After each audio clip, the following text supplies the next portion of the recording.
Anyone got a jacket? Anyone? Oh, what are those bodies? They're slabs of meat hung from hooks suspended from the ceiling. I've seen this movie. I don't know. It doesn't end well for me. What are you doing in town? What do you mean, what am I doing What are you town? doing here? You're not from here. Casa Benadiné, in all caps. They have really good bread. Send location. Any good detective would probably want to know if Don Terra thought he had any enemies, anyone he suspected. Maybe it is inside job. Camille Lasimus. There is no harder individual to get in contact with than Camille Lasimus. You can exert all that hyperness, preferably back at the safe house, unless you wanted to help us. Can I say that with diplomacy?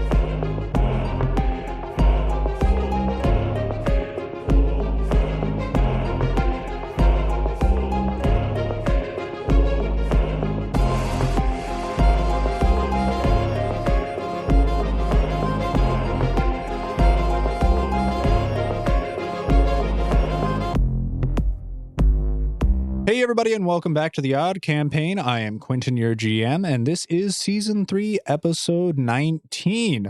So without any further ado, we last left off when you all were taken to a safe location by Don Terra and his men, and you were all escorted to your rooms. So let me know who you are so we can get a brief introduction of who is in these rooms, my lovely players.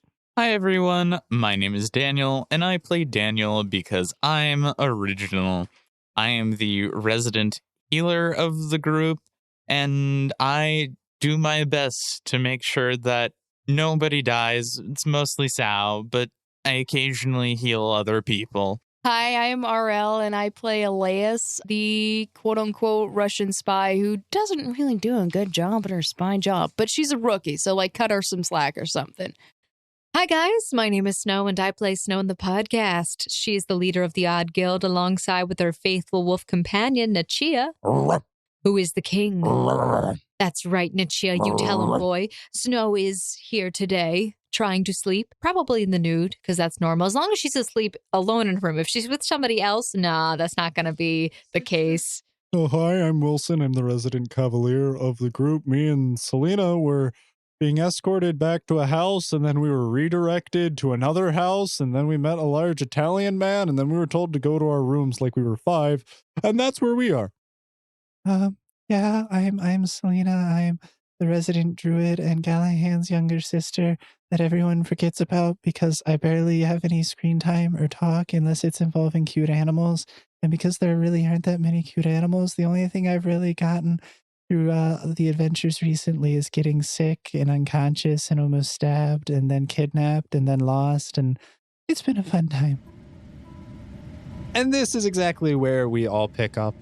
With all of you going to your individual rooms, there was a bit of a kerfuffle in the midst of the room assignments, everyone thinking that they were going to have to double up, but it does turn out that actually it was just being too much of a hassle to figure out who's going where, so they just cleared out a couple of additional rooms, set them up, and everyone has been given their own individual room so that there's no argument about who is sleeping with who, and you all get sent away. So each of you are sent to your room, which has but one entrance, a single, very sturdily well-built dark wooden door with a golden handle, it seems. And as you enter, it is a pretty simplistic room. Very nice dark wood siding with a very plush red carpet. There's but one bed, a nightstand, a dresser, and a tall, full-body mirror. The mirror is in one corner, the dresser in the other, and the bed lining up against the left-hand corner of the wall with the nightstand to its right-hand side with a little lamp. Elias will go up to check the lamp for bugs. Okay. Not only bugs, but bugs. I was gonna say, you like see an insect crawl Do I out have to its cockroach? Roll perception.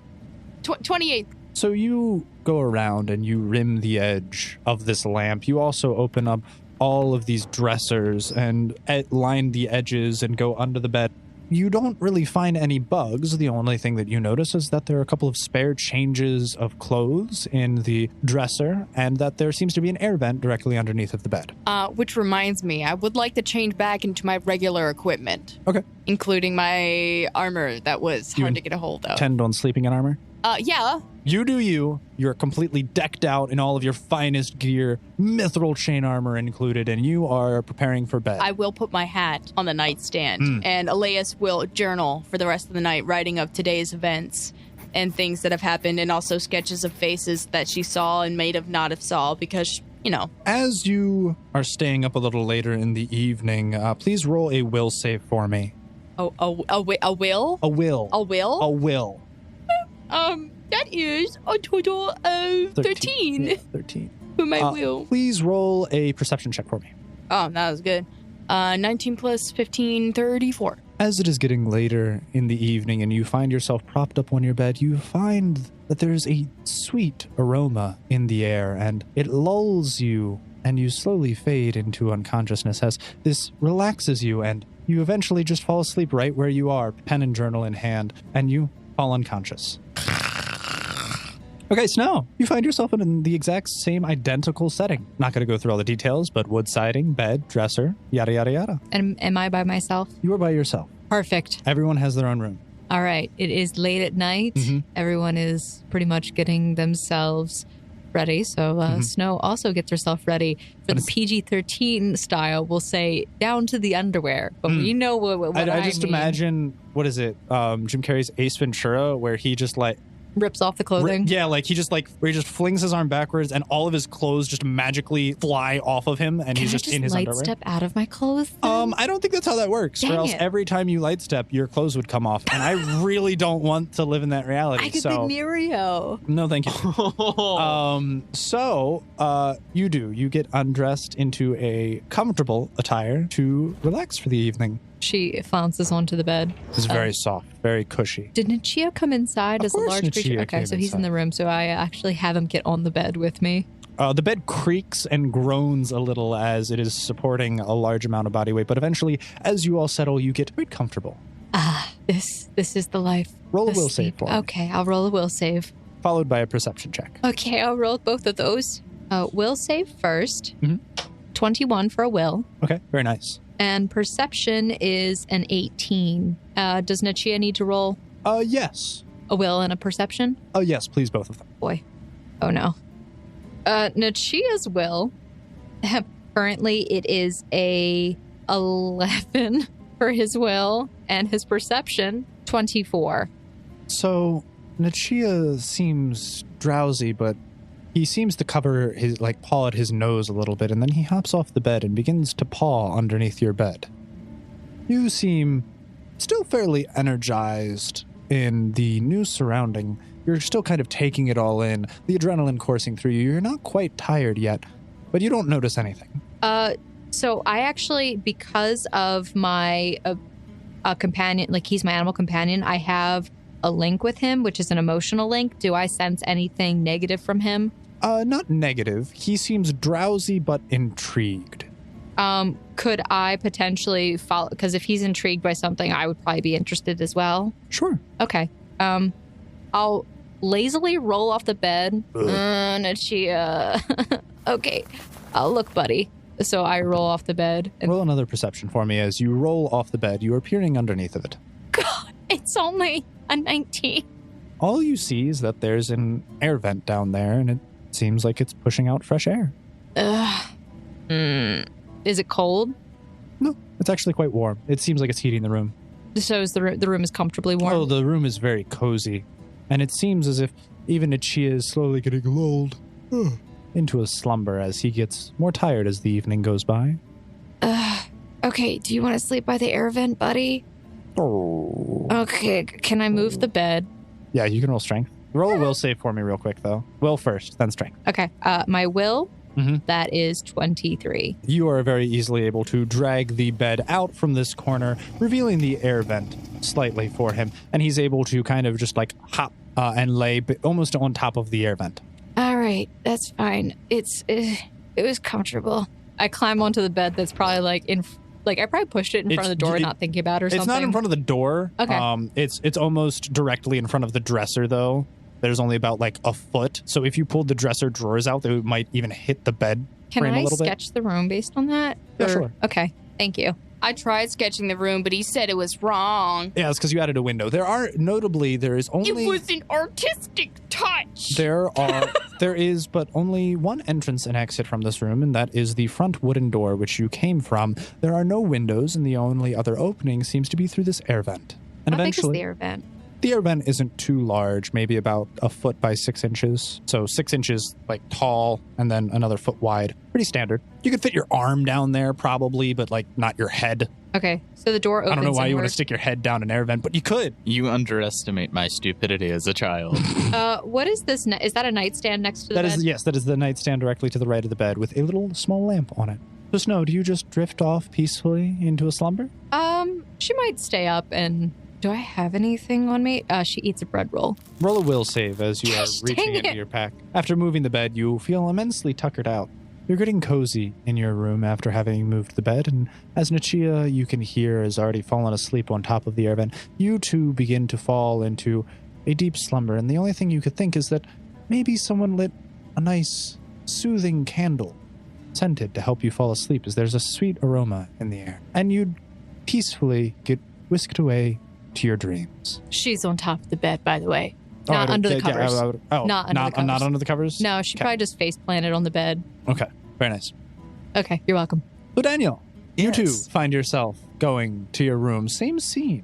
Just one solid wooden door with a gold handle that you enter through, and then just one very neatly made bed in the left-hand corner with a nightstand to the right of it, a dresser in front of it, and a mirror in the opposing corner. No windows.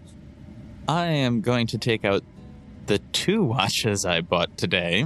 Very nice. You did. You had a very exciting day. A lot of watches. Very exciting indeed. Is you gonna watch the watches? I am tick. going to set the more expensive one that I bought, the one that I bought from Miniature Me, Yes. up at like this makeshift altar to my goddess as a sacrifice of some kind. Very nice. Okay. And I'm going to check to see if there is an alarm function on my other one. There is an alarm function on your other one, and you can set it for whatever time you wish. So I'm going to set the alarm on that watch for 5 and put it on the nightstand, and I'm going to go to sleep. Real quick, roll a knowledge, religion, or a perception check, whichever one you fancy. The perception check DC is higher, I will say that much. So 20 for perception. Roll a sense motive for me. 23.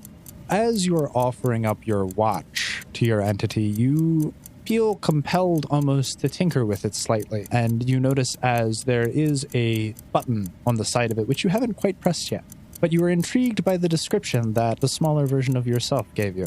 I am going to press the button and see what happens.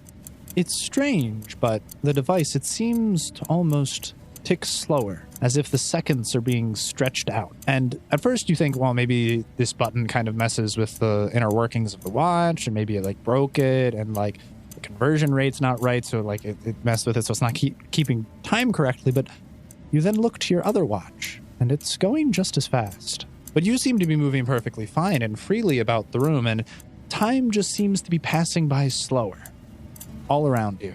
Daniel is going to think to himself, I am either extremely tired, which is a definite possibility given the day I've had, or this other watch can change how time flows, and that's really weird. Fan-freaking-tastic. And then, after a short period of time, whatever that is relative to you, everything seems to go back to normal, and you just hear the ticking of the watch, once again, back in pace with how it should be. I'm going to look at the watch with a confused expression on my face. I'm going to put it in my pocket and think to myself, I feel like this is better something I should deal with in the morning when I'm not half asleep. Very nice, very nice. All right, and do you just go to bed? I think so, and I'll think to myself, Okay, so maybe don't sacrifice the literal time-changing watch. That might actually be useful for something. It would appear as if you have this sensation that your goddess is pleased with your offering, but she almost feels as if you should have it. How would I say this? I'm thinking internally and yet trying to communicate with her, trying to say, thanks, I'll figure something else out for you. That's a prayer. That's the word we're looking for. Thank you. I just had a massive like- brain I fart. was like, what do you mean? It's like a prayer. And I'm like, oh yeah, Daniel's an atheist. No, I just had a brain Daniel fart. is as tired as Daniel is right now. The tiredness of my character accurately reflects the tiredness of myself in person out of game. So real quick for me, as you were getting cozied up in bed, ready to fall asleep, roll a will save followed by a perception check for me. Don't fail me this time. That's not bad. It's okay. We're all going to sleep and die tonight. 29 for will, Very nice. and then 26 for perception. As you're sitting in your bed, lying there, saying your prayer to your goddess, you are struggling to fall asleep, but it's not due to a lack of tiredness, nor do you feel like it is due to a lack of influence.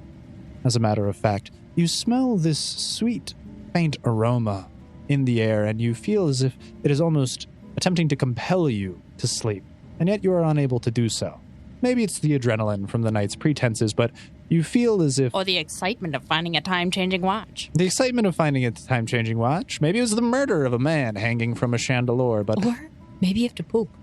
you could have to poop. Maybe you are still slightly jostled by the fact that Sal tried to be a widowed woman of the person who was found dead and then said that you were her fiance when he was pretending to be a woman, because that was also quite shocking. We're just gonna try forgetting about that. Nonetheless, you find yourself sitting here awake and somewhat concerned by this aroma that's in the air. It seems as if it was not here when you entered, but now there is this sweet aroma wafting around, trying to lull you to slumber. What do you do, Daniel? If you are interested, please make a perception check to look around the room for me to see if you could find where a scent may be coming from. Maybe there's a candle lit somewhere. Maybe the aroma's coming from outside. Who knows? 32. After exploring the room, you find that it couldn't be coming from the door, because the door, quite interestingly, is almost vacuum sealed shut. It doesn't seem like there's a crack underneath of it or anything. There's no airflow from it whatsoever. There's no window in here, and the aroma couldn't be coming from anywhere outside, because this is a completely enclosed room. There's no candle or incense burning inside, not even to where you made a little small altar to your goddess, because you don't light incense. That stuff's too expensive. You have to be very economical in these trying times. But you did eventually find that there seems to be an air vent underneath your bed, which was blowing directly up onto you. And it seems that the faint aroma is coming from there. So now I'm going to grab, if there's a spare blanket on the bed, I'm going to grab it and cover the vent with the blanket to try act as a filter. So there's a comforter and then there's a sheet on this bed. Yeah, probably the comforter. So you take the comforter and you kind of bunch it up and kind of completely enclose the ventilation that is underneath your bed. It seems as if you have stifled the progression of this scent filling the air, but nonetheless you still smell that faint, sweet aroma all around you. And as time passes, it slowly begins to lull you more and more. I mean, at this point, Daniel thinks to himself, well, there's not really much I can do about this, and this is probably just Don Terra's way of trying to get us to sleep so we're ready for tomorrow morning, I hope. So hopefully this blockage is enough not to prevent me from dying in case this is deadly. How hopeful. And so, somewhat paranoid, but optimistic, Daniel finds himself curled up under just a singular thin sheet in his bed as he eventually, too, falls unconscious. I don't like the way you said unconscious. And let me just say, I'm surprised. We're going to be moving on from the scene, but I'm surprised that no one tried to leave the room. Daniel, congratulations. You were the only one to find out that the room was almost completely airtight. Fun fact, the door was also locked. I suspected that. So who would like to go first? Because we are all going to be going into individual scenes once again. Elise is dead first. Pick her. Pick her.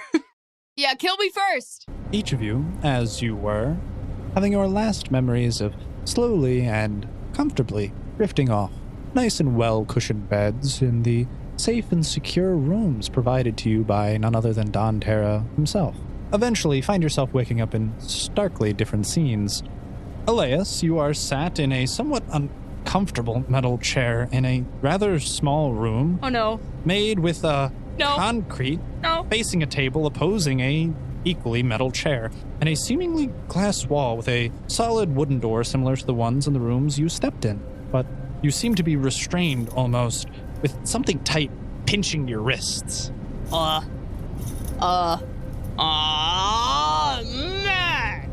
It was a trap! Oh my god. If this is how I die, I'm going to be so upset. I could die in so much cooler ways. I will perception. That is 27 perception. As described, you find yourself in a almost completely square concrete room, walls and ceiling alike, almost vacant of any smell, maybe a little musty, if anything, but nothing too strange. Solid concrete walls all around you. You're sat in a metal chair. You're handcuffed to it on both your wrists and your... Metal handcuffs? Metal handcuffs. Okay. On your wrists and your legs. You're fastened to this metal chair, and an identical metal chair is sitting across from you at a metal table. The only thing in this room seems to be some form of glass directly opposing you, and a very solid wooden door, once again, with that golden handle. Okay, well, it doesn't take an idiot to figure out this is an interrogation room. And she pulls on the handcuffs. But I don't understand why I'm being interrogated. I mean, oh, wait. Oh. oh no. No. And she starts to struggle a bit more. Oh, no. I swear, if somebody brings that stupid Stefan in here, I am going to murder somebody. What am I wearing? Am I wearing what I was wearing? Yeah, you're wearing exactly what you were wearing. And I have my guns and stuff and my sword in my inventory? Yeah, absolutely. Okay. Everything seems to be there. You find it very difficult to maneuver, but eventually you were able to pull up the UI. Even though your hands are very restrained, it makes the motion a little difficult. So I can pull up the UI? Yeah, you can. Am I able to message?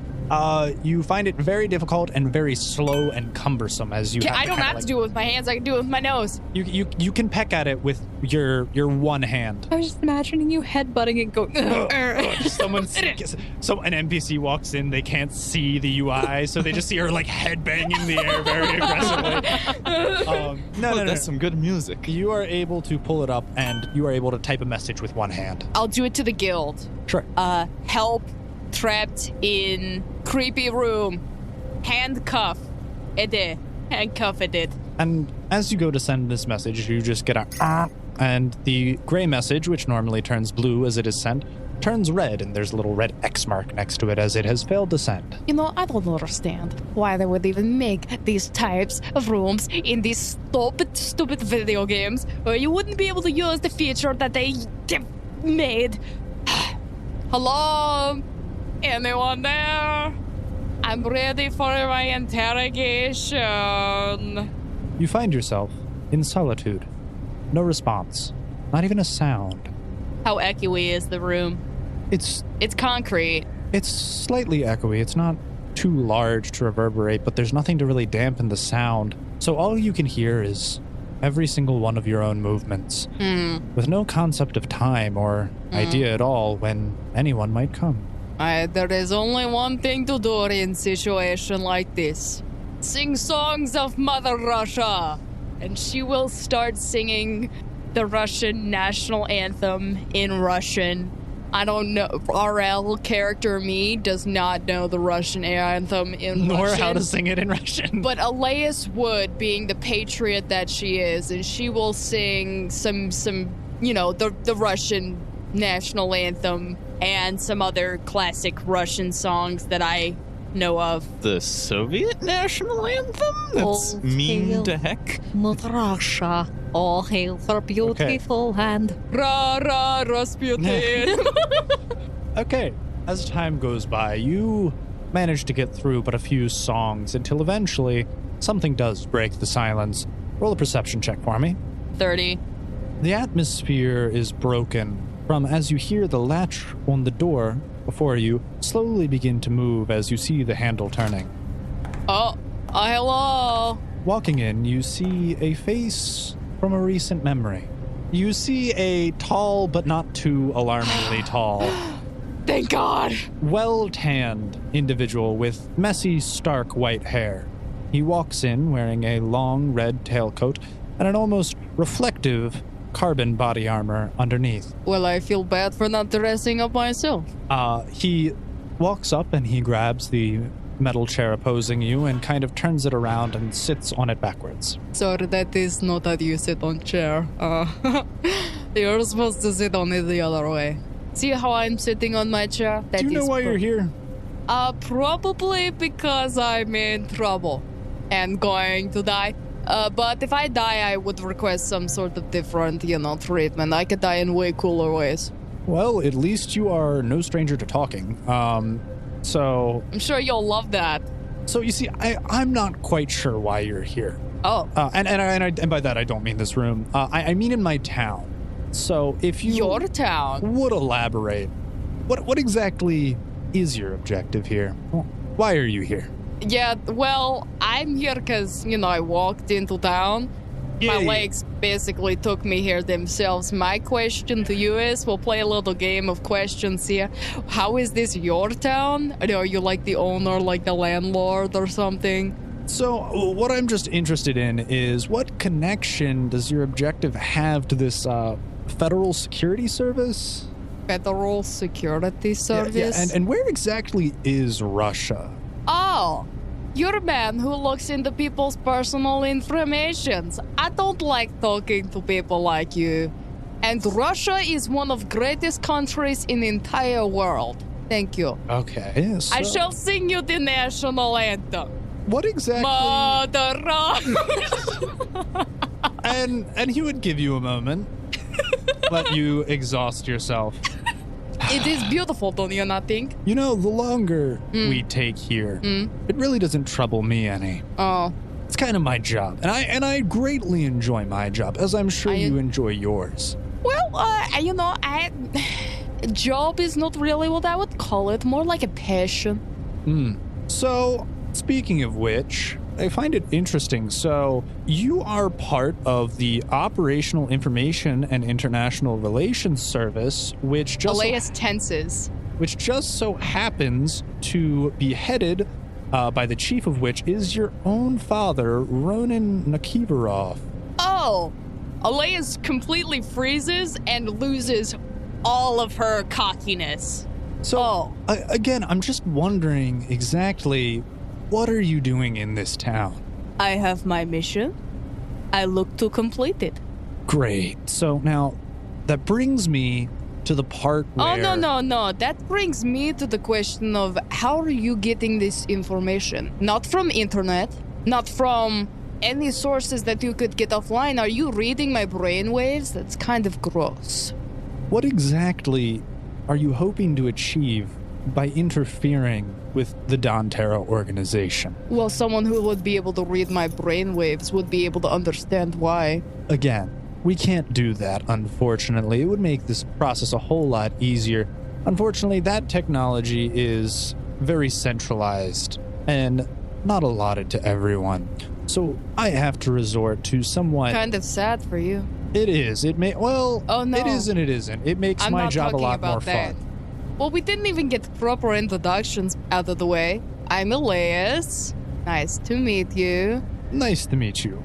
I'm Dante. Dante? Or do you like the son of Don Terra? It's the guy who's wearing the red suit with the white hair. That I talked to before? Yeah. Yeah. That's where you remember him from. You're At the ball? from the gala. Oh, wait, I remember you. Wow. I mean, I like the red. Oh, by the way, you wanted to know why I'm here? That would be much appreciated. I told you, I'm here to complete my mission objective, which I currently found out is still alive-ish. I'm not quite sure. I saw that man die with my own 2 eyes. But knowing him, he would probably have backup plans. Wonderful. So, we now know you're after a person. Well, person, information. Oh no, don't make him hide! Don't make him hide! our audience members, he just showed us a picture of Oh no, he's Archer. hot! Archer from Fate's Day Night. Yep, okay. Listen, I'm here to gauge what exactly you suppose that you can do for our organization in regards to the investigation. Meaning, how you expect to help. The Don Terra investigation. But more importantly, why? What exactly do you get out of it? Well, first of all, if I get the loyalty of my compatriots, the more I help them, the more they seem that they just think I'm someone that's just there to help because I want to. I mean, they are kind of, enjoyable to be around sometimes, but they more of act as a nice cover and shield of when I would get into, say, combat. Wonderful. Glad to hear that you like using people as pawns. No, not greater exactly. scheme. I mean, pawns. I'm not good at chess. Checkers, maybe.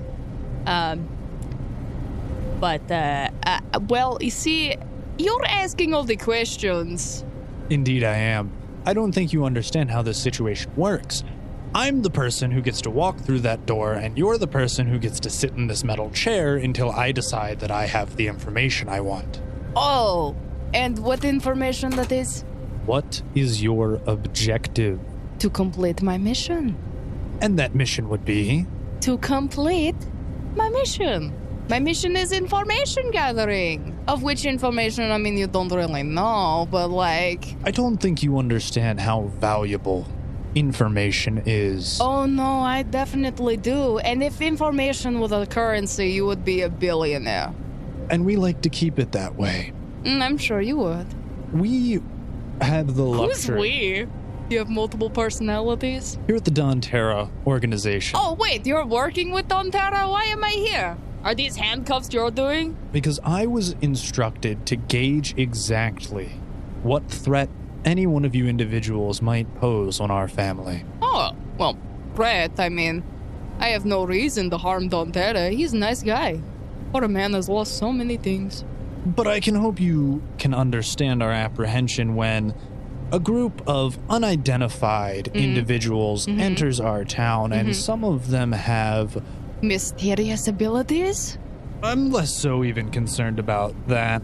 Our forces are quite easily able to handle things, but you have a very interesting espionage background, which the others lack.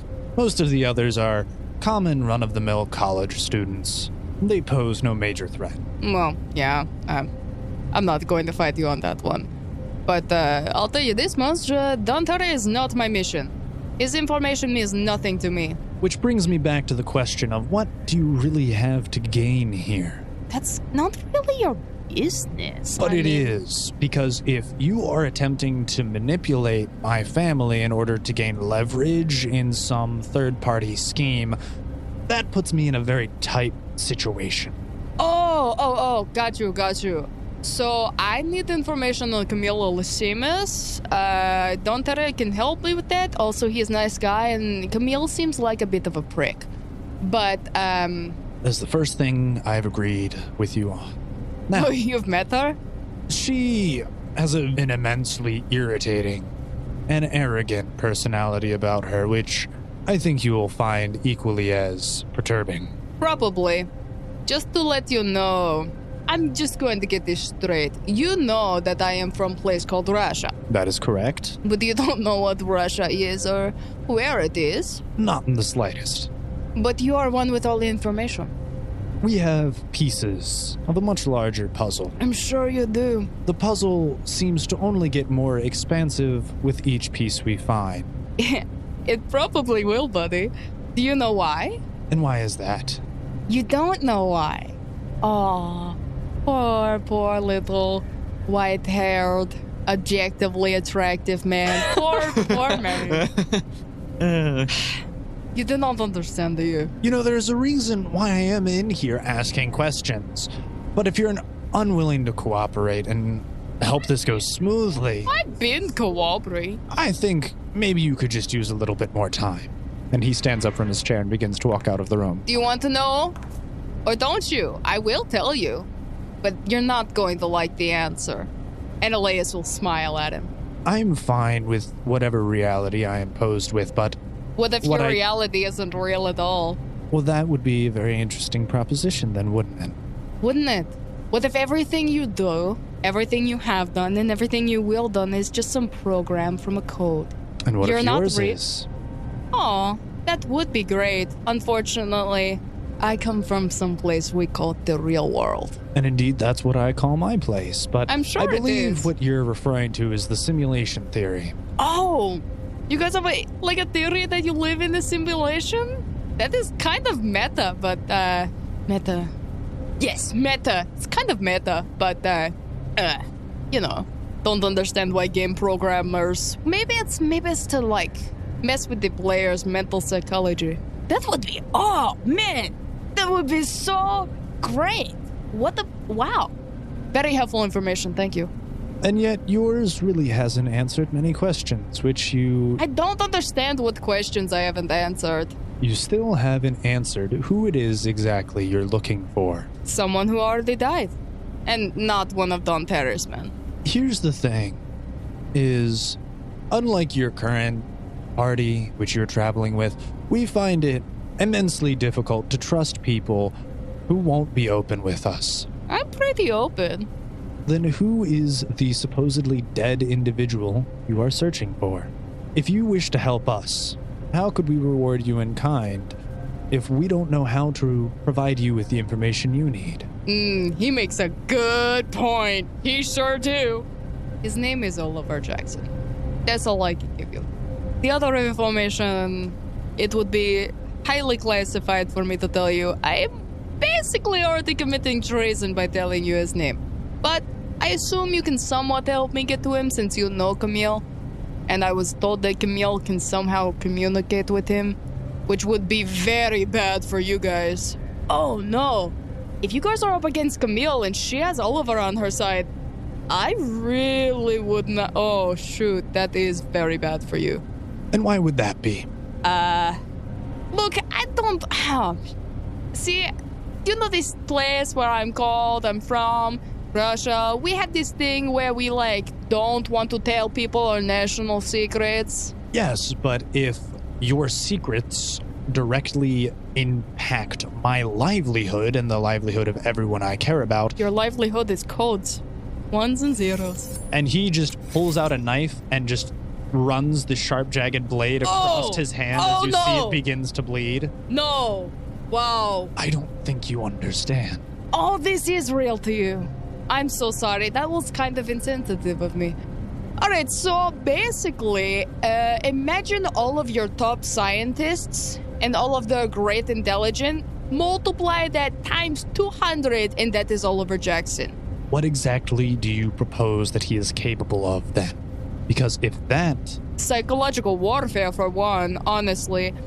So basically, Oliver Jackson is top scientist in place that is also part of real world. And from what we understand, he was trying to create something to be able to basically control people's minds. That would explain quite a bit. Can I have one of these handcuffs off? I'm not asking for both off, that's just too much, but I have really bad itch on my back. Sure. And he goes down and he takes a handcuff off your left ankle. Funny guy. I didn't realize my feet were handcuffed too. Yeah, they were. Is that the adequate amount of information, Mr. Pretty Boy? I do have more. If this individual is such a threat, why are you wasting time? Well, first off, I don't know where he is. Second off, I believe that working with Don Terra will be able to get me information of how to get to him personally. Third off, I don't even have real evidence that he is actually still physically alive. I assume it's only his brain, since that's what he's been working with. And that's also what the helmet thing I put on is. So basically, you are living in simulation. That's kind of sad. People who we call PCs who can open this little... And she opens the little navigation window. He cannot see it. They can open the navigation window you see there? No, I don't. You don't see that? No. Okay, so people who can see that are PCs that are from the other world. And we put on special helmets to come into this world. But we are trapped here, and we do not want to be here any longer. But once we leave, you will die. Probably. For a spy, you really spill a lot. How does he know that it's not fake? And also, this is to gain other information. Yeah. Now, however funny. much... And also, he's not real, so she doesn't see him as a threat. Now, however much I am inclined to believe that all of this is a bunch of hogwash, you don't seem entirely untruthful. No. I have no real reason to be untruthful with you. To me, you are like a dream. If what you're supposing is true, and our reality is a simulation, there would be a purpose for such a simulation and an overseer for such a purpose. Yeah, that overseer is a jerk. And if you were truly a spy, don't you think it's interesting that you just told him all of that? The overseer? He's not... Oh, shoot. Maybe you aren't as good of a spy as you thought you were. You know what? I'm here to look at other people and just gain information. This is my formation. He's also being very stressful, and it's not what it was supposed to be. Don't worry. Oh, don't worry. No, you'll... Yo, I am completely calm now. That's good. Now, while I personally hate your personality, Probably. I picked it out just for you. don't necessarily think that you are a harm to our organization. I shouldn't be. I'm not trying to harm your organization. And with that, he begins to walk over and uncuff your various other handcuffs. I will leave you with your current task. Continue to investigate the murders. And meanwhile, I'll see if I can assist you. Oh, by the way, other than Don Terra, please don't tell my compatriots any of that. I mean, I don't have any inclination that you would. I'll do you something. So he uncuffed me. Yes. And she starts to stretch. How much taller am I than him? You're a good couple of inches. I try to look down at him. And he looks up at you pretty stone-faced, entirely unfazed. I'll look into Oliver Jackson for you. Oh, thank you. But if the situation is as urgent as you have deemed it to be, do not be surprised if you are pulled from your current task into one far different. If it's to deal with my actual objective, then I don't mind. I'm only with these kind of people because I could only get so far on my own. And also I was trapped in Werewolf Town. They mean nothing to me. Well, I like the dog, but they mostly mean nothing to me. Oh, I'm gonna try and use Intimidate on him. She'll get up in his face. And when I say, none of this goes to any of my compatriots, I mean it. And she'll quack in glare or something. Intimidate. That's, the 29 Intimidate, but does he look intimidated? You can roll a sense motive if you wanted. 20. He still seems stone-faced, almost unfazed. But you can see that he's weighing his options. How about this? As a courtesy and a sign of good faith, I won't share anything. But I hope you understand that this good faith can only be extended so long as you are cooperative. And I will be very cooperative as long as your good faith is extended. And I smile with Intimidate. Wow, I like the variance of vocal. I'm very quiet. Now I smile. Well, I accidentally rolled that up. Yeah, we don't take out of tray rolls, and now you've lost the die. 18 plus 18 for another Intimidate. 6. 36. 36. I can math. He goes up to the door, opens it, and motions that you may leave. After you. I will walk in first. Walk out first. Mm-hmm. Such a gentleman. But I will also be prepared for an attack. Okay. I don't know how I roll for a prepared, but I'm prepared for an attack from behind. You find yourself in a similarly but apparently different hallway than you were in last night. The only thing that makes it stand out from the other one is the fact that the portraits lining the walls are of different individuals, but other than that, the structure is almost identical. Just a very long hallway with dark wood side paneling and a very cushy red carpet, and you exit this door. Okay. I exit that door, hallway, another exit. He points down to the end of the hallway. If you go up there, take the elevator and just head up to the ground floor. Such a good boy. She'll give him a quick pat on the head and leave. All right. You make your way to the end of the hallway, and you find a very familiar layout, which seems to be a door frame with a slit right down the middle, and one panel which seems to have a button on it. An up and a down? No, it's not an up and down. It's just one button. I push the button. And eventually, after about a moment, you hear the whirring of gears and a belt, and the doors slowly begin to open as you hear a ding. Oh, an elevator. Creepy. You go in and you enter, and on the right-hand side of the elevator, there is what seems to be a little glass bar, and it is directly above a number pad, which has 9 digits and a button with the letter G on it. Do I know what floor I'm on? No. I'll push the number 7. You input the number 7, and then it looks like there is a enter button next to the button with the letter G on it. And as you hit that, it seems to pause for a moment, and then over a speaker system you hear, "You do not have access to that level." Alea smiles. I would like to. "You do not have access to that level." Elevator. If you have elevator, you have stairs. Elias, can Elias get out of the elevator? The doors are shut, but it does look like there's those 2 buttons with a triangle, which like they point outward and they point I inward. will attempt to get out of the elevator. Okay. You exit the elevator, and you see Dante currently also walking down the hall. What are you doing? The elevator's there. Just hit the G button and go up to the ground floor. Up to the ground floor? Yes. Up to the ground floor. Yes. If that is confusing you, yes, that does mean relative to the ground, we are down. So. Wait, what level are we on currently? Go to the elevator. That didn't... Oh, man, you are so bad at answering questions. Watch. What is your favorite color? He just stares at you blankly and then looks at his clothes and then looks at you. Who is also pauses for a moment. I think you should know the answer to that question. If it's not apparent, it is red. Elias, it looks down at her clothes. Is she wearing her red stuff? Yes, you are wearing all of your red stuff, and he is wearing all of his red stuff. She looks back up and does the hand flick thing with her wrist. No. The elevator, ground button. Also, good job on answering question. I will go now. And she goes back into the elevator. Okay, the elevator door closes once again. This is a bust.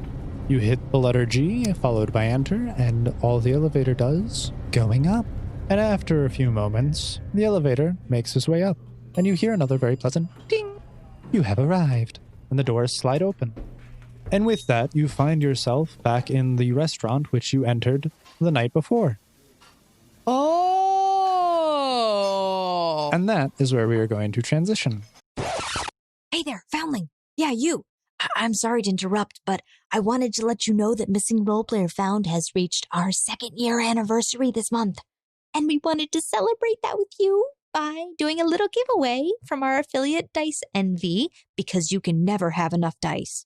It is a set of their Edge Boss dice, which are black with blue resin mixed inside of it, and it gives off that futuristic sci-fi vibe that you could get from SAO or as a relic from the Gate Chronicles. And for those of you who have stuck around since the beginning, we're going to have a long relationship. You're never leaving. You're stuck with us. Because once you make it past 2 years, you're golden.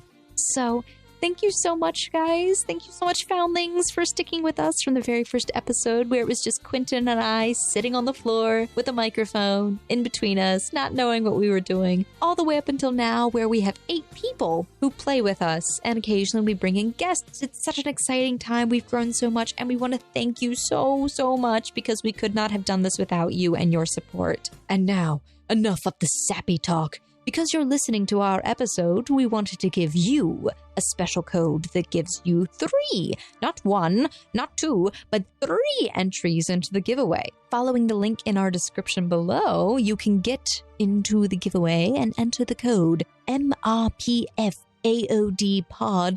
or if you like the Gate Pod more, MRPF Gate Pod, all in capital letters. And make sure you check out our social media to see what these dice look like, because these babies are amazing looking, and I am jealous of whoever gets these dice because I want them. Also, if you guys, you want to check out our affiliate and you use our link below, if you find some other dice that you like and decide to pick them up, we get a small commission from your dice hoarding. And yes, I am encouraging your dice addiction. It's okay. You need them. I need them. We need this. Anyway, back to the show, Foundling. You find yourself awakening, wrapped in a comfortable and all-encompassing warmth, and the sound of a fireplace crackles in the background. Ah! What? Hold on. Do I have... No, that's so mean. Why did Elias get the creepy, dank interrogation room? and Snow gets a cozy, warm fireplace. What the quack? As you sit up, you find yourself on a soft, plush red couch, large enough to comfortably sit 4 people. Wait. Hold on a second. This is not where I fell asleep. And eventually you do realize this, stammered. I check myself. Am I dressed? You find yourself that you are in a comfortable fuzzy robe. It seems like it's white, Wait a second. with snowflakes and stars on it. Wait a second. I don't know this couch. I don't know this robe. Did I sleepwalk? Oh, God. Roll a perception check. I roll a perception check. Oh, no. 26. You look around as your surroundings seem to set the tone somewhere between grandiose and cozy. Nachia? Oh, good boy. Okay. Nachia, did we sleepwalk, buddy? I don't know either, bud. Where are we? As you look around, you find that you are in a ample and spacious area with an open floor plan. There's a soft red area rug underneath where you currently are, outstretched. There are 2 large couches, one of which you are sitting on, a love seat, and a plushed cushioned chair, at the center of which there's a coffee table, all of it centered around this fireplace. Okay. Nachia, did we somehow obtain a sugar daddy while we were asleep? A woman? Sugar mommy. Okay. Snow is going to get up and try to sneak and stealth around, and follow the sound, trying not to be noticed. Okay. Roll stealth. 21. Nachia as well. Sure. 18. You silently get up from the couch in which you are in, and Nachia begins to rise as he was curled up in front of the fireplace. And you stand up in turn as you hear a ding of a small bell going off somewhere from your right-hand direction, and you look, somewhat startled, and you see in this open floor plan that this living area seems to stretch into a equally spacious kitchen with tile floors, fully stocked with an oven, a stove, a brick oven as well on top of the oven, which someone seems to currently be pulling a tray out of. There's a fridge, and this older lady seems to set this tray on the island in the center of it all. I'm getting a witch vibes and she's cooking children. You know what? I understand, but I get this intimidating, weirdly attractive man who also has the same favorite color as me, who parades me with questions. She get a cozy freaking groom. You get a grandma making her cookies or something. Bread. This is favoritism, GM. You see before you standing a short and stout woman with a warm smile and kind eyes. Her black hair is graying and tells us the same story as her smile lines and wrinkles do.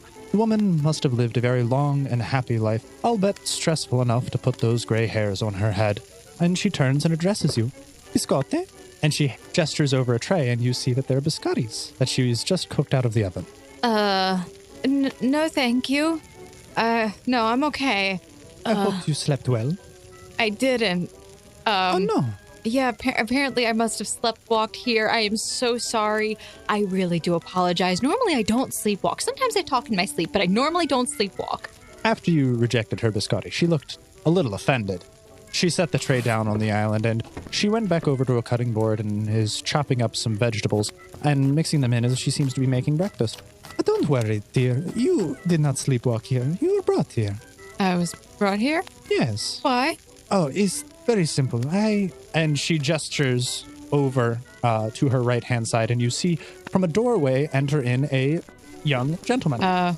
Okay, what does he look like? You see a much shorter individual, and that's surprising because it's short for even you and somewhat even for her. She seems to be a few inches under you and him a few inches under her.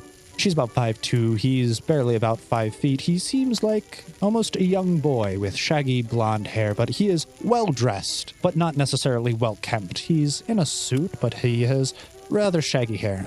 She runs over to him. I'd rather be interrogated. Luca, what are you doing? And she comes up and she licks her finger and starts to part his hair and tries to neaten him up a little bit. Luca. Oh, hello. My name is Luca. Hi. It's nice to Formal meet you. introductions. What are you doing, Luca? Is this how we raised you? Oh, very, very sorry. My name is Luca D'Aragazzo. And you do see this short young lad with scraggy blonde hair dressed messily in a suit with a red tie. Interesting. It's nice to meet you, Luca. This is Nachia. My name is, and I'm Snow Hikara. So I am very sorry for bringing you here so abruptly. Would you want breakfast? No, I'm okay. I should probably get back to my friends, my group, my party. No. First off, there is something I would like to discuss. Please, have a seat. Would you like tea, coffee?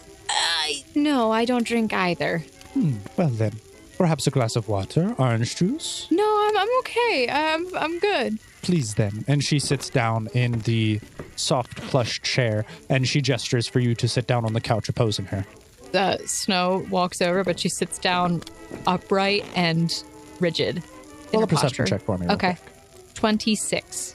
Once again, you notice the intricacies of this room and notice how it is very well decorated and kept. Everything seems to be very high class around here. You are spanning as you see very expensive vases and ornate picture frames, one of which does indeed catch your eye, which is above the large fireplace, there is an almost life-sized family portrait.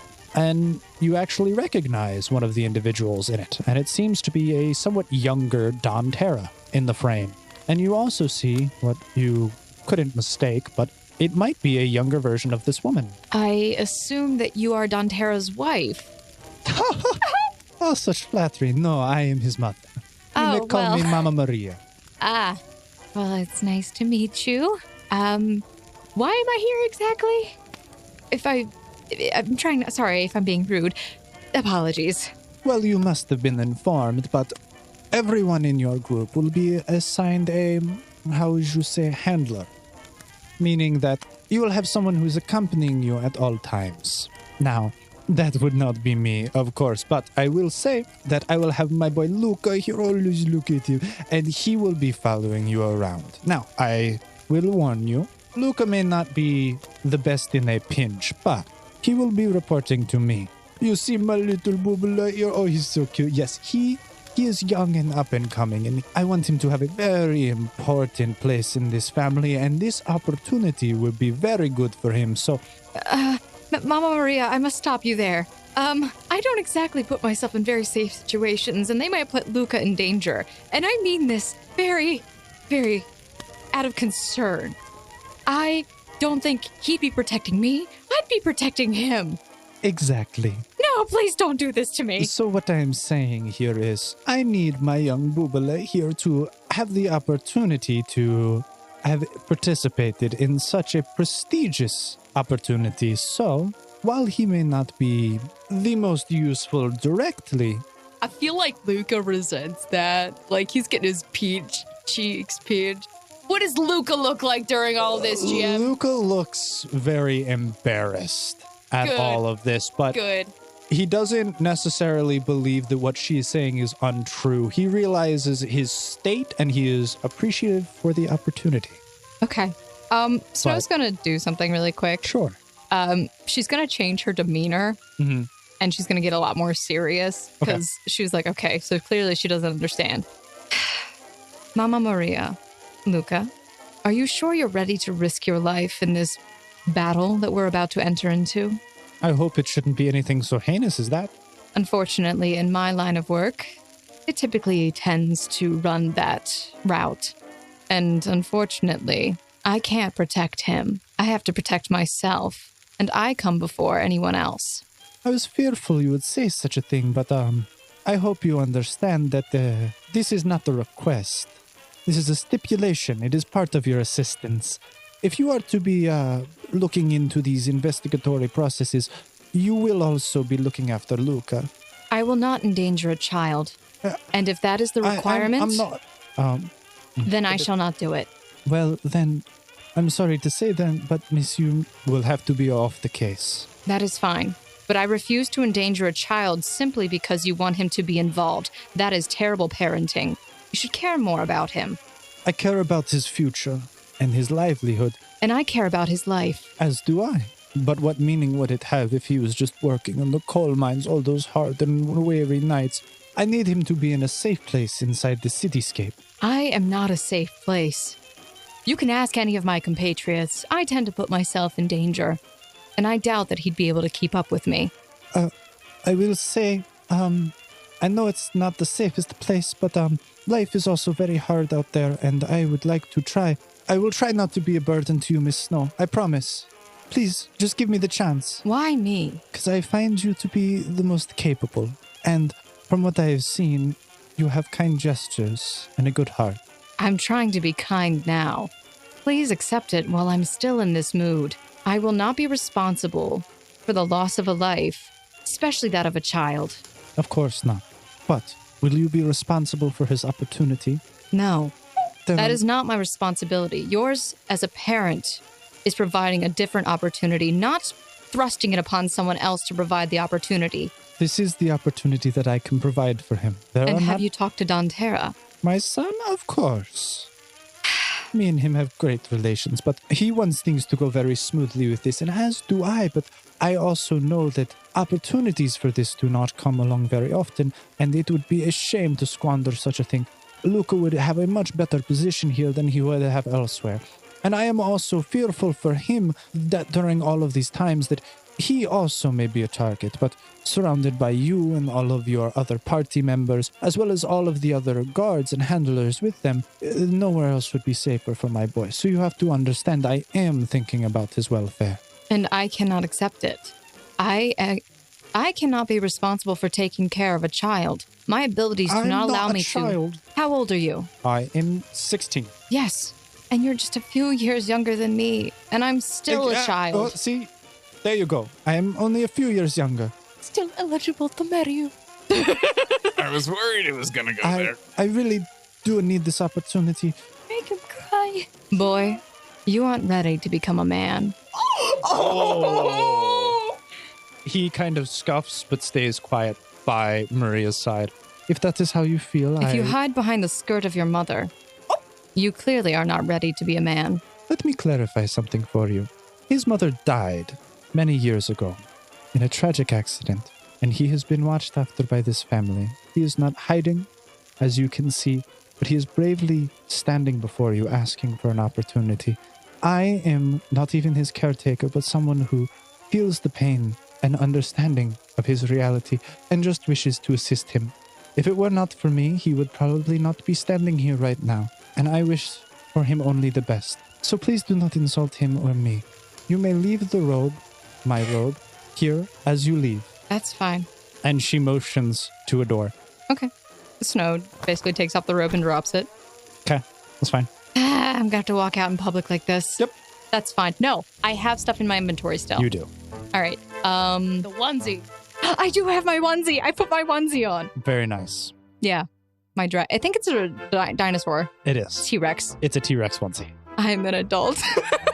All right, you duck You're not ready to become a man. Puts on a dinosaur onesie. And then walks out the front door. That would make a great skit. All right. I do have a question. Yeah. So you said that everybody has a handler. Mm-hmm. Is Red Coat Man Elias's handler? Gosh dang it! You just had to make him my type, didn't you? I don't want a Didn't you? child. I'm not a handler for the child. That is not a handler. That is me being the handler. I am confused and concerned as to who you'll give me. And you walk out the front door, Snow. Okay. And down a set of stairs is particularly one of the only locations to go. And eventually you two find yourself back in the main restaurant in your dinosaur onesie. And we cut to Daniel. Hey, Daniel, how you feeling? Concerned. Don't worry, you don't have to wear a dinosaur onesie. I didn't have to wear my onesie. I had my gown, She did. She had a lot of other options. but it was recommended. It's a fan favorite. Daniel, Yes. with a dull, consistent pain in your head and a numbness in your arms, you slowly find yourself waking up, arms crossed and head on a counter, sat in a bar stool, it seems. You hear a ambient noise of a restaurant bustling around you. Did Daniel get drunk? That was my Daniel went sleep drinking. Daniel is going to sit up and look around and see if there's anyone here to answer his many questions, as all of them being how. You sit up, and you find yourself in a bar stool with a large gentleman sat next to you, and you find yourself in the main restaurant area of Casa Benadiné, which you entered the previous night. Which is rather odd, because you most certainly could have sworn that you very much left the main restaurant area, went upstairs into a room, made an offering to your goddess, and then went to sleep. So why are you here at this counter? Why indeed? Do I recognize the person who is sitting next to me? You don't particularly recognize him. He seems vaguely familiar, as if you may have ran into him previously one of these nights, but you don't think you were ever properly introduced. Sir, do you work here? Well, yes, I do. Okay. How I was upstairs. I'm now currently here. Yes, sorry about that. Okay. How and why, if I may ask? Oh, well, I mean, all right. This should be easy, to be honest. That's why I brought you down here. It's more about a formality, but everyone else has to ask their person's questions. I think you'll be pretty easy, but, Yeah, that's probably true. so I figured we'd just come down here, maybe get some breakfast or something. Oh, that was nice of you. No, well, good morning. My name's Antonio De Forte. I'm going to reach out and shake his hand. As he offers you his. I've been assigned to be your handler. Oh, okay. Yeah, they mentioned that. That only solidifies my theory that the guy in the red coat is my handler. No! I made such a bad first impression. You're going to be stuck with him for like weeks. Oh, man. All right, so yeah, formally, I gotta ask a couple of these questions, but first, like I said, my name's Antonio. This is Casa Benadiné, if you want to know where. Is there anything I can get you? Water, coffee, something to eat? Water would be great. What do you make for breakfast? If I do say so myself, we got a pretty killer omelet here. Then I will have that. You want peppers in it? Sure. All right, load them up. And he kind of just waves to the back room, and you hear as hands are frying things. And it seems as if they were washing dishes and cooking somewhat, but the restaurant isn't quite open yet. It seems like they're doing their morning preparations. So I will wait. And, like I said, I gotta ask simple things like, what exactly are you guys doing in town? Oh, that is a more complicated answer than you might expect. So, well, when we came to this region, we were in the forest. And as I'm sure you can imagine, not particularly habitable for long periods of time. It's pretty cold out there. Yeah, most people don't try and go out there. Luckily, I mean, you guys it's not quite winter yet, so we're not snowed in, but the fall can get pretty cold still. Yeah, that is a good thing. So you guys come up from the south? Where'd you guys come from exactly? Overseas from a distant land. We came from whatever direction is behind the coal mine. All right. So you just magically popped up in our forest? Yeah, actually, that's a surprisingly accurate description. Is there a particular reason why you popped up in the forest? Well, we were... And then, like, where are you coming from? So, there is... how do I explain this in a way that'll make sense and not make you think I'm absolutely insane? There is a level below this one, and another below that, and I think one more below that. You talking about, like, the crusts of the earth here? From how I understand it, yeah, that's kind of what it's like, but not really. But you like mold people? You live underground? Funny, but no. Okay. You say funny and you chuckle a little to yourself, but he looks very straight-faced and confused. Yeah, I'm not doing a great job at explaining this. So it's as if there's a place like this below this one, but not. There's people there, just like everyone else, but their region is very different to this. It's not cold and snowy. It's kind of temperate. This place got a name? There was a kingdom there, and that was headed by a Rimadolv family. Okay. Yeah, so that is down south. Okay. But you came from up north, because you magically teleported into the forest through the Earth's core. It was like through a tree, technically. Though that really doesn't help answer your question now, does it? No, not really. Yeah. But the queen there did offer us a way to pass through and I guess shorten the distance greatly. So that's kind of how we appeared from the north, from the south. Interesting. So you say there's a shorter path? How long did it take you to get here from there? It was really just... so in order to get from where we started to where we popped up, it was a long flight of stairs, a long spiraling staircase through a tree. I realized that it sounds like I was on drugs. All right. I'm just trying to break all this down. How long of a flight of the stairs are we talking? Because if we're walking from the Earth's core up into a tree from the south somehow, are you talking like you dug a really long tunnel straight through the Earth and walked up it? Like, that's miles.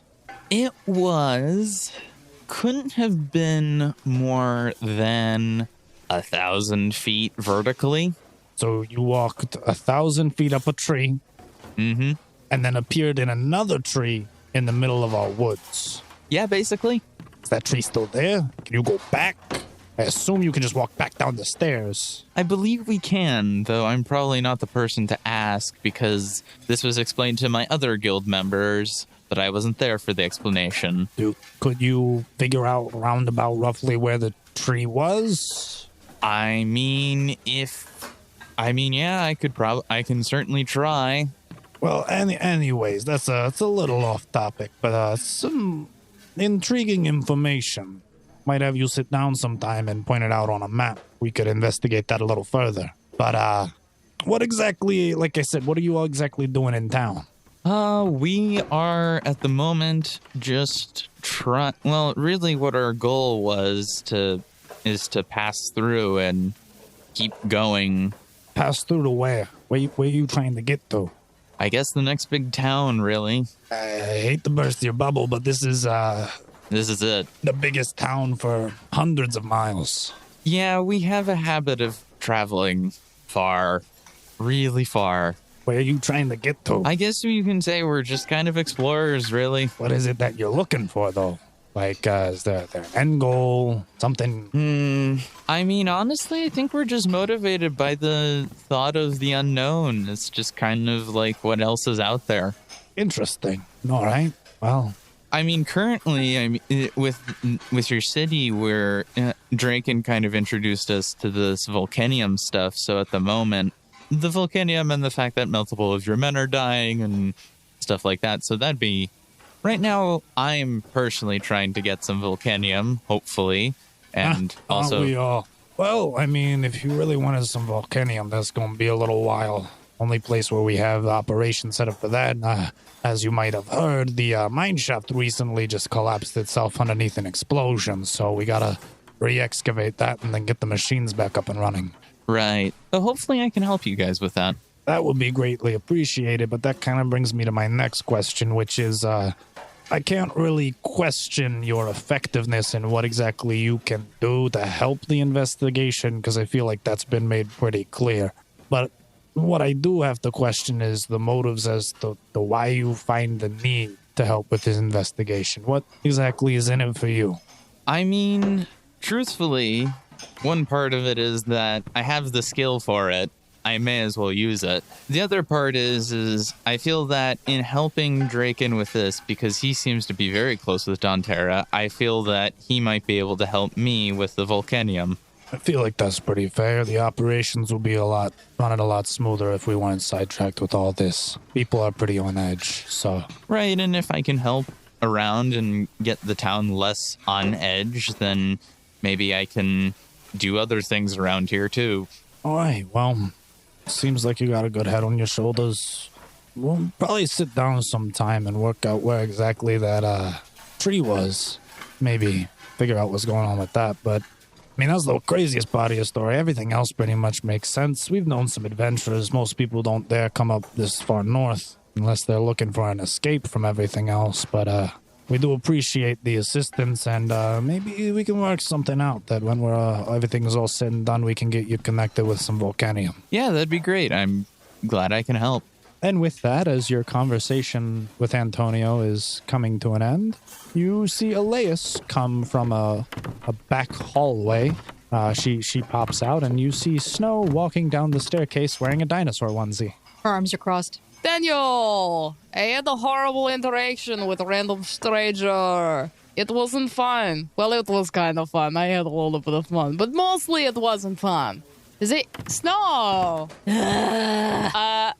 I don't mean to be rude. I hate children. I don't hate children. I just hate being forced to take care of children. Elias looks at Snow from the top of her head, slowly down to the tip of her toes, and then back up to the top of her head. If you had children, no offense, Snow, why are you dressed like one? It's for comfort. Well, technically you're dressed like dinosaur, but like... Dinosaur. They go rawr, rawr. She pulls the hood over her head, which has got like a little dinosaur head to it. Daniel, is Snow okay? No. She's Snow okay? Mm-hmm. Snow, there was an attempt. Where's Wilson? There was a... Selena. Ugh. They probably got pulled into an interrogation room as well. What are you talking about? Snow You've got looks to very... be kidding me. Was I the only one that was interrogated? Snow looks at Daniel concerned. I mean, you see as Selena and Wilson poke their head out of a nearby booth, and they kind of just wave, oh, hi, guys. Selena, your cute face makes all of this better. Hey, what were you saying about an interrogation room? You're telling me, and Elias will raise up her arms, probably her wrists most likely bruised from how much she was struggling against the handcuffs. Is that correct, GM? Oh, yeah. None of you were handcuffed down to chair by scary and slightly attractive men? I wish I was. No, you don't. Comparatively? I'm pretty sure they must have had some truth gas serum stuff in me or whatever, because I give out way more information than I wanted to. Oh, I wasn't asked for any information. What? You've got to be kidding me. I was None told of to... you else was handcuffed to chair? No, I was told to babysit. I thought I got drunk. I was sitting Daniel, here. you don't drink. I don't. If you were going to drink, you should have invited me. I woke up here. I don't think I could have invited you. See, no, I was concerned. I thought I slept walk while I was naked. Wait, did we all wake up in place we did not fall asleep? Yeah, I woke up here. I woke up on this luxurious couch. Elias kind of scoffs at that. Couch! Wow! I woke up in the love seat in the waiting area over there. Oh, that's where I met Isabel. And she points to a medium-height blonde woman who's currently sitting next to her, who is dressed in kind of like a pantsuit kind of ordeal. Yeah, and I kind of woke up. Where did I wake up? All I know is that me and Paul have been talking for the past hour or so, and he gestures to an older gentleman once again. He has a mustache. It's also kind of grayed out, but he's also wearing a suit and a bow tie. You all got adults? No, you all got to wake up somewhere that was not metal chair in scary interrogation room in basement underground? Yeah. Don't worry, I reserved that specifically for you. And you see as Dante is now standing behind you. You... What? I think... Pretty sure these people are all going to be our handlers, given that we were told we would have to... Elias's face turns somewhat pale. Whoa, Elias, do you want to trade? Have got to be kidding me. And Elias will look at Dante in a kind of a face as, is this true? It'll be a pleasure to be working with you. No. And he takes like a kind of like half bow. What? Wait, Dante. Why? Was I the only one that was treated so harshly? And amidst all of the ruckus, you hear a somewhat older female's voice speak up, and it seems as if it is coming from the staircase that Snow currently walked from. As you all see, you have been assigned all of your handlers. And Snow, you notice as Luca is walking down the stairs with Mama Maria, and he is currently walking towards you. Can I eat him? If you are to be working on this case, your compliance with these rule sets is mandated for... we have reasons in which we do things the way that we do. I'd like to trade. I request to trade. I would... she looks at Dante and then slowly puts her hand down. Never mind. Your concerns have been noted, but for now, these is going to have to be how things are. Nah, I'm good. I'll dip out of this. You get cute little man child with... Why? I mean, no offense, Dante, but like... I've already rejected this. I'm sorry. I guess I won't be participating in this investigation. He asked you out? I refuse to deal with children. I already have enough to take care of. We have Sal. Yeah. Wait. What? I knew it was too pleasant around here. Where is Fishman? Like I mentioned, there have been rules and regulations put into place, but if you cannot adhere to them or you are unwilling to do so, there are alternate measures which have been set aside for you. Is Fishman okay? He is fine. He has just opted to not join the investigatory process. He is being watched after by his handler. I mean, I can't say that I'm upset about that, so... No. If you wish, Miss Snow, you may stay here with me in Casa Benadiné, and I will make sure that you are very well protected as the rest of your individuals go in to investigate the process. But until we can get measures set aside in which there are agreeable terms, I am going to have to ask you to remain here. Snow, just take the kid. If I push him off a cliff, will I get in trouble? What? Snow! What? Why? I think you underestimate just how much it's going to end up like that in general. It's not going to be me. I'm just saying. Wilson, take notes. Apparently she's just not... the way I saw you around I can't even remember his name, but there was a young kid the other day, a little orphan child you gave ice cream to. Yeah, I thought you liked kids, Snow. She takes a bread roll and throws it at the kid. Yeet! Does it hit him? Yeah, it just hits him and he lets it fall on the ground. He couldn't even catch a bread roll. I didn't know I was supposed to. I'm sorry. If you throw another, I'll catch it. No, your reflexes are terrible, child. No, I stood still purposefully because I thought that is what you wanted. I thought you wanted to get out your anger and aggression at me by throwing hardened bread roll. That is child abuse. You take him. I would gladly take him instead. Wait. I heard the words. She said instead. Never mind. She looks at Dante and never mind. There is a reason that the handlers you have been assigned to you. Wait a second.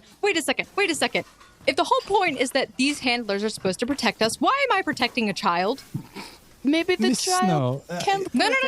The child will be watching after you. And Luca is not a boy. He is very well equipped to be handling with the situation. He is 16. He is not legal. He's a child. Well, you know what? When I was 16, I could easily kill a man. So, maybe he can handle himself. Where's Draken?